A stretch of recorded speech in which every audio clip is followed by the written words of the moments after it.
So maybe a first question would be, give us a state of just your tribes. Madison has just been designated in December, Truax Field, as the home of F35A. Doctor, can you start? Give us an overview.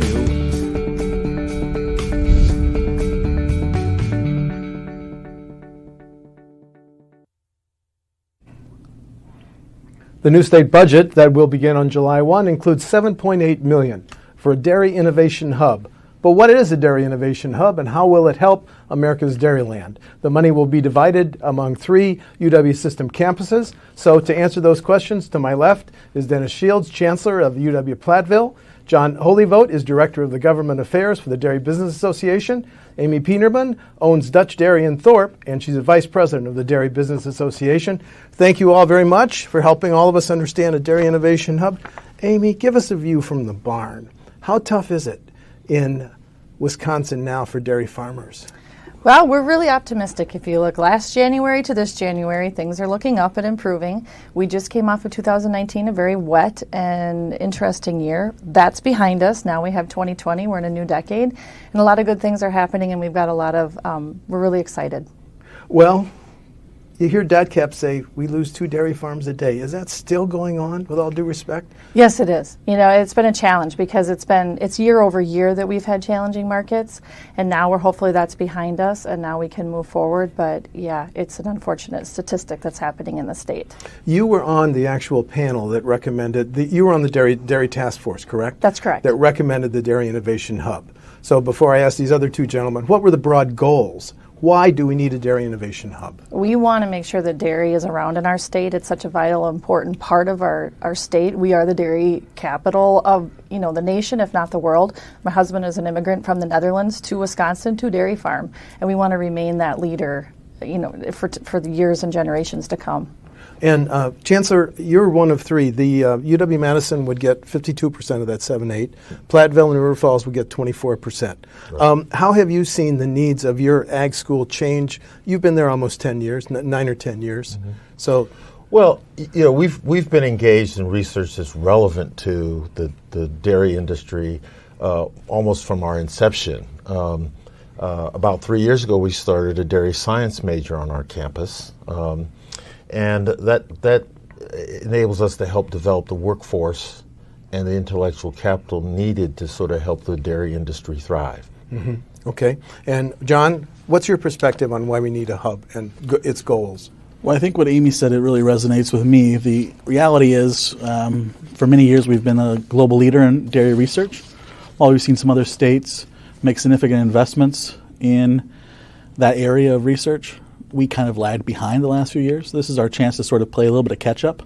It's also a chance to better build out the programs at both River Falls and Platteville, and also to do something that we haven't always done very well, which is make sure they're all working together, sort of pulling in the same direction and being collaborative in their research, so that we can kind of leverage each of those assets in a different way going forward. Well, the 10,000-foot question, though, is we've had Platteville, River Falls, and Madison doing X amount of research and teaching in ag. What new research? Why do we need a hub that would do new things that aren't now being covered or taught? Do you want to, your thoughts, Chancellor? Look, if this is an extension of the Wisconsin idea, so that we're going to listen to what the dairy industry is asking us to look into. We've done runoff research on our campus. Is one of the real strengths. We have a great researcher, Dennis Bush, who's been there for a number of years. And the environmental impact of the dairy industry is a challenge. And so that's research that we can expand on moving forward. So that's one aspect. At Platteville, we have approaching 200 head of dairy cows ourselves. On the Pioneer Farm. Exactly. And so we can help with the innovations on dairy milking and robotic milking and that kind of thing. And this hub gives us the resources to expand on that. Okay. John, any PS, and then Amy? Yeah, I would say that some of the things that we're looking at maybe weren't always the focus. Historically, maybe a lot of time was spent looking at forages, soil health, the idea of sort of getting more milk.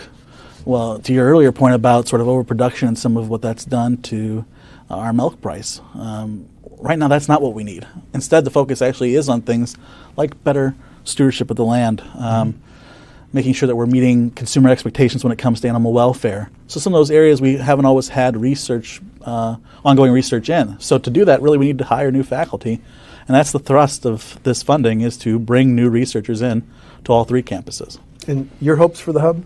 Yeah, and I'm excited because on our farm, we've utilized universities for different areas on the farm, whether it's for ventilation or for cow health. And to me, it's really exciting because technology changes. We try and embrace technology. We try and be on the forefront of technology on the farm. And I think with the Dairy Hub, these are our young, brilliant minds that are coming in, and they're going to come up with the next greatest thing. And we get to be on the forefront of that, and that's what's exciting. Because who knows what's out there? I mean, the sky's the limit as far as I'm concerned. Okay, now working from a Legislative Fiscal Bureau paper that summarizes, let's go to a graphic that summarizes the 4 areas of research priorities that were recommended by the Dairy Task Force. You all have copies in front of you. So, steward land and water resources. Any thoughts on that? I want to bore down a little bit on all of these 4 areas. Steward land and water resources. What's that mean? I'm happy to start. So, I mean, we know that last year the governor declared that the year of clean water. We're coming out just fresh off of new recommendations from the legislature about a whole host of legislative initiatives dealing with clean water. That's a big part of this. You know, we've already heard from the chancellor about some of the work that's being done there at Pioneer Farms about runoff. They're partnering actually with a farmer-led watershed initiative in that same area to continue that work and take it out on not just on the Pioneer farm, but also on farms located throughout southwestern Wisconsin. So that's a big chunk of what we're talking about here is water quality and what water quality means. And that means a whole host of things, right? It's not just about monitoring where we're at, but it's also about testing new alternative things that we can be doing, whether that's cover crops and seeing which one is most effective depending on soil type, whether that's talking about building overall soil health so that you have healthy soil that's less likely to have leaching of nitrates or bacteria to groundwater. Right. So that research is, again, already happening at some of those places, but this allows us to sort of double down on those efforts. Chancellor, some of the nitrate readings in wells in southwest Wisconsin, your region, are pretty scary. Do you think dairy farms gets an unfair blame for some of those levels of contamination? Well, Look, I don't have the level of expertise about that to sort of comment on that. They probably bear some responsibility for that, but I believe that the farmers want to operate farms that are safe, that don't damage the water table, don't damage the soil, but they need to be educated and taught about the kinds of things that they can do to address those concerns. Look, you can't be a farmer and not want to be a good steward of the land. Right. I've never met a farmer. I grew up around farmers, right? They don't want their land damaged. They don't want their water table damaged. So our research can help them develop methodologies that allow them to address that. Amy, you own and operate a farm with your husband. Yep. Do dairy farmers get a bad rap for some of these high nitrate levels in wells? You know, and at times it is, and what people need to realize is, you know, we are the stewards of the land. I'm living on the farm. I'm drinking the water from our farm. I care about the land, and you know, if there's new technologies out there for us to improve how we apply manure or what crops we plant, we're encouraged to go that route. And over time, I mean, if you look over the last 10, 15 years, how practices have changed, and they'll continue to change, and it's pretty exciting. And it's exciting to have the research being done so we can apply that on our farms. Because farmers, we don't have time to go out and take the classes and the education to be able to find out the different, you know, what else we can do. So it's really exciting to be able to have this happening and, you know, be able to learn from it and be able to apply it on our own farms. Thank you. I want to go back to the graphic because the second priority is enrich animal health and welfare. Can somebody give me a PS on that or a summary of it? Anybody? Well, happy cows produce milk. Happy cows are happy cows. And, you know, that's always important. And how could you make a cow happy? And, you know, we've got some technology that we use on our farm that we can watch our cow, you know, every second of the day, every hour of the day. And what other technology is available out there to keep our cows healthy? Proactive instead of reactive. And that's what I'm excited about also. A third priority, ensure human health and nutrition. And this gets into, reading again from the Fiscal Bureau, limit risk of foodborne illnesses, design packaging for convenience and shelf life, create lactose intolerant and allergy-free alternatives, improve the nutritional value of milk and meat, minimize pathogens. Boy, that's a huge charge. Is this something that Platteville would? Well, what else do we have at Platteville? We have engineers, we have biologists, we have chemists. So all of those are people that can be engaged in developing these new technologies and new approaches. And most importantly, it gives our students a hands-on learning experience that allows them to immerse themselves in these issues and tie those various disciplines together and see how they impact one another. And this is research that the Platteville budget doesn't now allow, correct? Right, right. Because you're getting an additional 1.8. Right. We'll be able to hire researchers. We'll be able to set up academic programs that specifically enable this. John, your thought on the ensure human health and nutrition component or goal? I mean, obviously that's a big part of what we do. We need to make sure we have a safe product going to market. Otherwise, people will not be keen on purchasing from us. In addition to promoting human nutrition, we're looking at trying to make sure that we can do research to show why we're an important component of consumers' diet. You've got not just the work going on at Platteville, but also got a dairy plant at River Falls. You have the Center for Dairy Research at Madison. So all three of these campuses can be working on that topic, which frankly goes right into sort of opportunities to grow business, goes into the fourth point as well. Okay. Thank you. Then any PS on that, sir? And alternatives. So I love this term, small ruminants, right? Small ruminants. If they had asked me 2 years ago what a small ruminant was, I wouldn't have known. But that's goats. Please tell us. Goats and sheep. Small ruminants, goats. Right. Okay, thank you. Which is becoming tremendously popular, and so we're going to develop specialty cheeses. Absolutely. Cheeses. And there are all kinds of specialty cheese operations popping up, particularly in southwest Wisconsin, because the driftless region adds a special quality and taste. So you have international companies coming to set up enterprises in our region. Isn't that exciting? Well, that just makes me, our state is great for all types of different milk and different products and that makes me excited. Back to the graphic for a fourth and final time. Another priority, grow farm and business communities. And when I reading again from the Fiscal Bureau paper, establish ag technology startups, use big data to optimize dairy farm operations, market specialty milk and meat products, develop a skilled and tech-savvy rural workforce. Amy, how would some of these changes look and play out on your farm? I'm in central Wisconsin in Clark County, and the infrastructure for internet is very poor. Actually, our internet has been down for the last 3 days because we're not on a high priority list to get, and our farm relies on the internet. I mean, like I said, we have technology that we need to watch our animals from hour to hour, so we're hanging by the thread here. So when we put this in our rural areas and our rural communities and we get technology and we get up to speed, that we can stay on top of where our farms need to grow, whether it's watching our animals or just doing our paperwork and our billing and different things like that. We need that infrastructure in order to be successful. And with that, it's our small communities that if we're around, then our communities thrive and everyone around us thrives. Well, quick follow-up. WisconsinEye has done several shows on the emerging hemp industry. Have you and your neighbors considered hemp?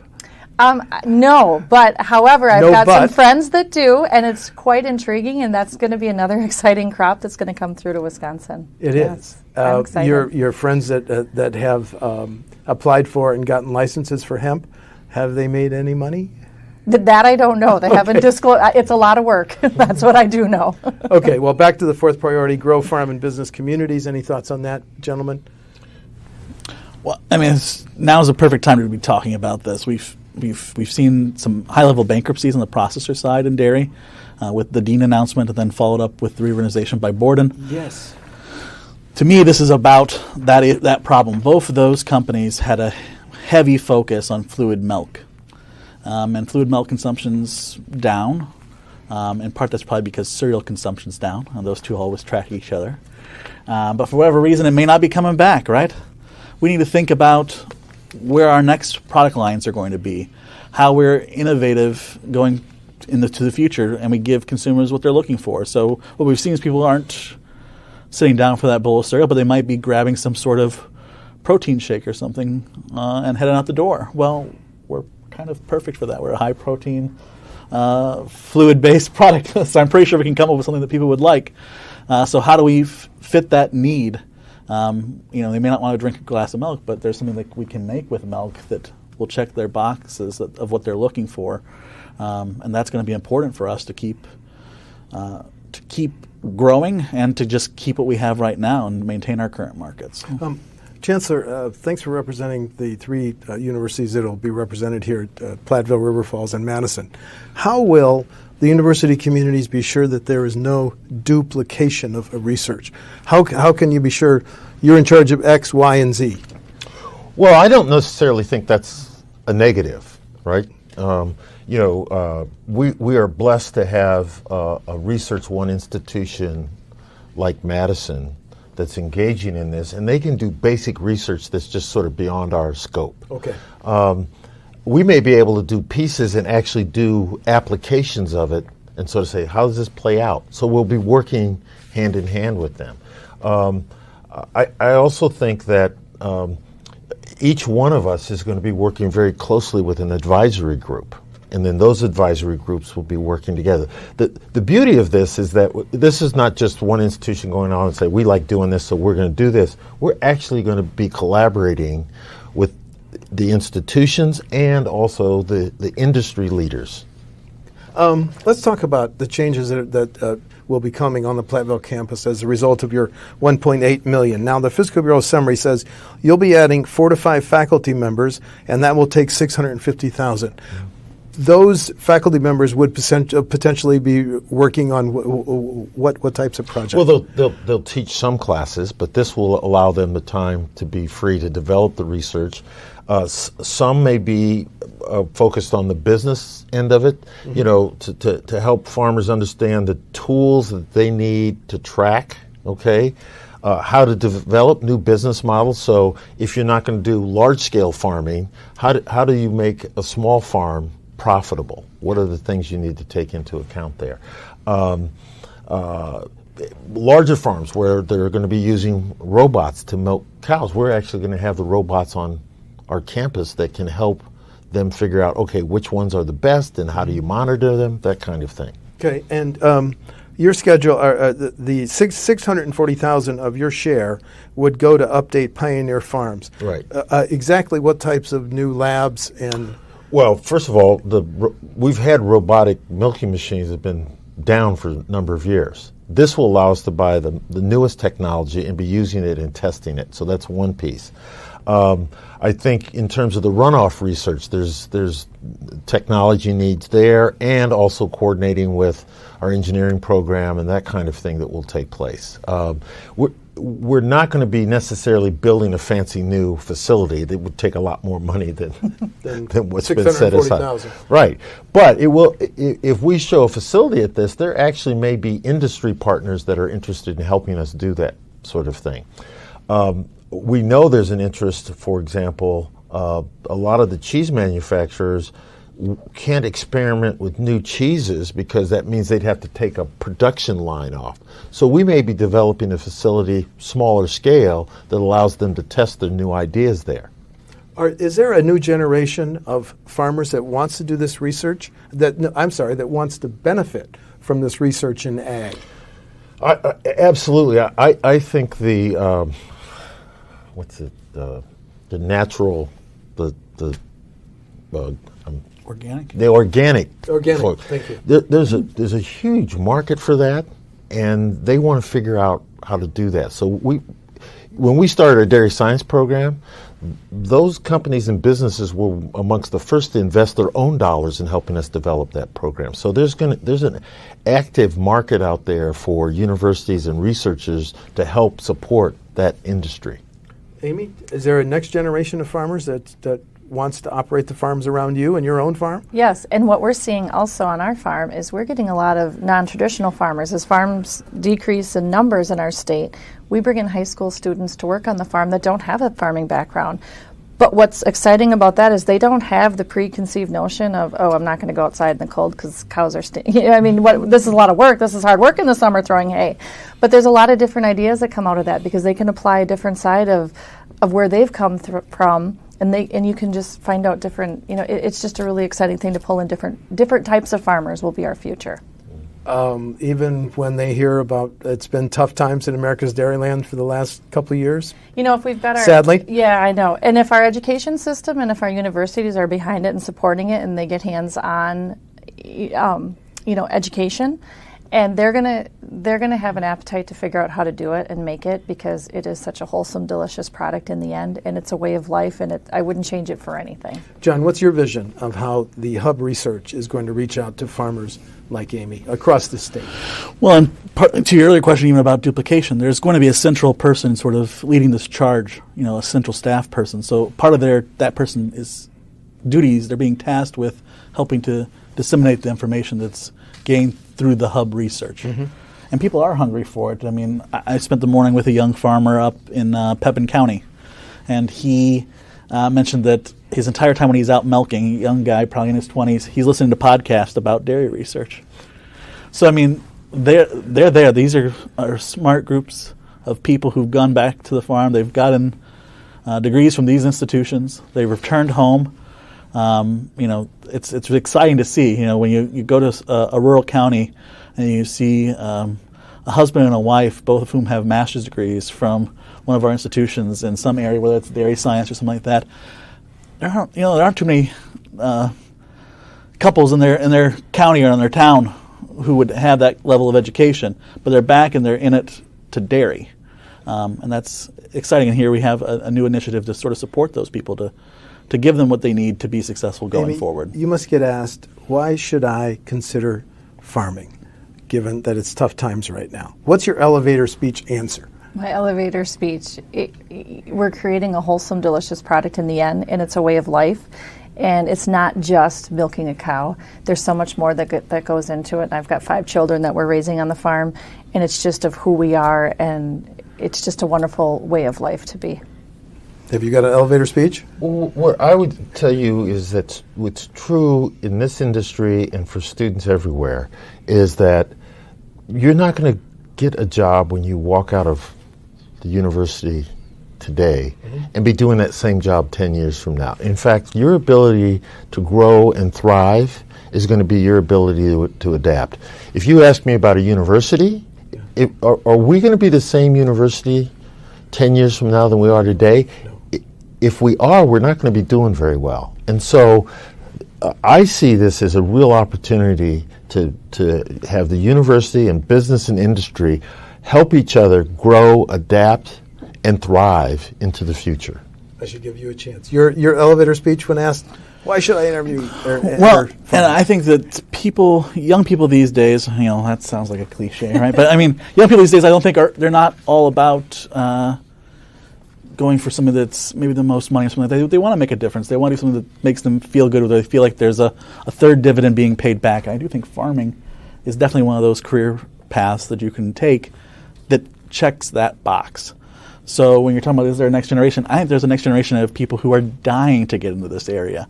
Some of whom don't even know that yet. Mm-hmm. But there's something fulfilling and magical about being on the farm, and that will give them something that they couldn't get elsewhere. Yeah. And I think they're going to be drawn back to that. To get ready for the show, as I said, I spent a lot of time in the Fiscal Bureau summary of the Dairy Innovation Hub. And there's a line in here that I want to ask you about. Funds provided for the first year would be utilized for short-term investments focused on yielding quick returns to the industry. Of short-term investments focused on yielding quick returns. I don't understand that. Anybody offer an example on that? Well, for us, it's purchasing the robotic milking equipment. Okay. So we get that up and running and start the research on that. Okay. And coming from the Dairy Task Force, I have to say, it's hard as a farmer, we're investing for our future. but how is that helping me today? We just came off of 4 years of low prices. Yes. So knowing that we can get some quick answers, if we're looking into different types of robots or whatnot on the farm, this is going to be a short term, so for the long term haul, because we're in it for the long term. It's not going to be a short term fix right now. It's important to remember this is not just coming out of the blue. We have a whole set of faculty and professors and extension officers that have been working on these issues, and this is going to enable us to crank out what they do that much quicker. Okay, which kind of takes me to maybe my last question. If the hub works well, how different will America's Dairyland and its industry and the ag industry be in 5 years? Amy? Well, that's yet to be seen with our innovation, But our your technology. Goals? But the goals? The goals would be we're going to have healthy, sustainable farms, and we're going to not only sustainable farms. We'll improve water quality. We're going to be more efficient in our production ag. We're going to be more efficient with our cows. It's just going to look a lot differently, and technology is going to play a huge part in that too. And we'll no longer be losing 2 dairy farms a day? We will no longer be losing 2 dairy farms a day. 5 years out, your hopes, John? My hope is the hub is able to, it enables us to retake our position as the global leader in dairy research, and that when young postdocs are coming out of Cornell or Penn State, they're not thinking about staying put. They want to come here for their PhD. They want to do a postdoc where they would teach part of the time at Platteville and do research collaboratively as part of the hub. I want to make sure that when people think about where dairy is going, that Wisconsin's their answer. Your vision, sir? And I see the range of types of businesses that are involved in dairy expanding. That you'll see organic farming, that you'll see production farming, that you'll see specialty farm-to-fork operations that are thriving, and a workforce that's prepared to go in and help those businesses thrive. What about this debate over meat substitutes? Is this part of this? The Impossible Burger, anybody had one? No? Don't plan to have one? I think it's our time to shine, and we know that we produce a wholesome product, whether it's dairy, cheese, meat, and we know that our products will stand up against anything. And I haven't had one either. Nobody's had an Impossible Burger. Nope. It's against my contract I to understand. have that. But I do think that, to your point, this is actually about us helping to do a better job of marketing what we currently make now against that. Okay. Because it does stand up well to the alternatives. Okay. So, closing question. Exciting time when you have the Dairy Innovation Hub coming, Chancellor? Oh, I think it's an extraordinary opportunity, and I'm grateful to the legislature and particularly the representatives from my region of the state, Travis Trandle, who serves on our advisory board, Senator Markline, and Todd Novak, who I think helped move this along and make it possible. It's a great opportunity for the University of Wisconsin-Platteville. Exciting, John? Absolutely. And not just for the entire state, right? We've got this unique opportunity to really do cross-campus collaboration in a way that, frankly, we've rarely done before, and it's going to be great to see how it works out. And I think it's something that we could actually model that if it works, we can use in other areas with other industries. We started with a view from the barn. Yeah. Up. Exciting? Exciting, and it's refreshing to know that our state is investing back in dairy, and that we've got a future that we can expand on and be around and remain to be the global leaders.